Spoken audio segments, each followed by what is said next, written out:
Can you see me? It's 4 a.m. Let's talk about coilovers, adjusting, and shocks.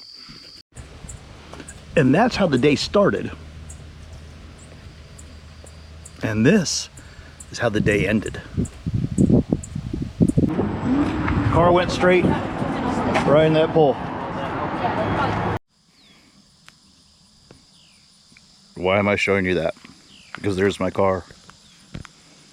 We had a pretty good weekend that started out really good and ended really bad. But the car did exactly what it was supposed to do. It helped myself and a passenger survive a human error at about 50 miles or 60 miles an hour. Here she is, War Machine. We'll end up putting her back together. I know some people said she's totaled, but honestly, it's not. Let's go to the other side and take a look how bad it is. How did it happen? That was complete human error on my part. I honestly did not clip in the steering wheel completely. It's a removable steering wheel, clips right back in. And usually when I get to a line, I give it a little check on everything, and I just didn't do it. You know, straps were on, helmet was on, gloves were on, didn't check the wheel. I mean, I've spent years driving the car, and completely my fault. We took off from the starting line perfectly fine, went down to the first corner, we came out of the first corner, went into full acceleration. At that point, the car just takes off like a rocket. It's really a quick car. We probably were about 55 or 65 miles an hour at that spot. And then as the car was starting to accelerate, the wheel literally just came off in my hand. And I looked over at Jason, my passenger, and I said, the steering wheel came off. And I was trying to put it back on. And you know, because the cars, Pro Touring cars have a lot of caster built in, so they're designed to go straight.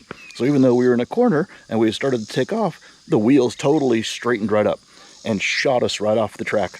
I hit the brakes. Well, at that point, you're off the track line, so there's no grip on the surface anymore. The car literally just slid, and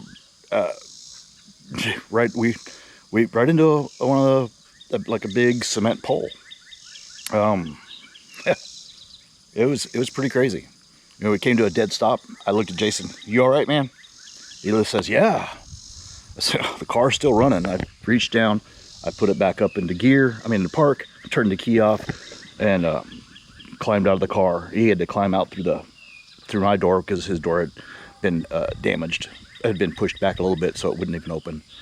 And that's where we were.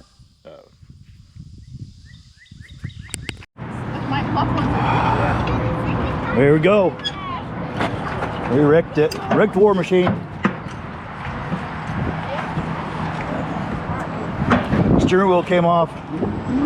Car went straight right in that pole. It's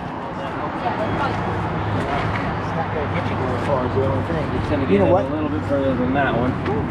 Yeah, it will get us further than that. Can you get under like the rocker until we get the... Yeah, probably. We'll get the tire rod on there and make it straight. Yeah.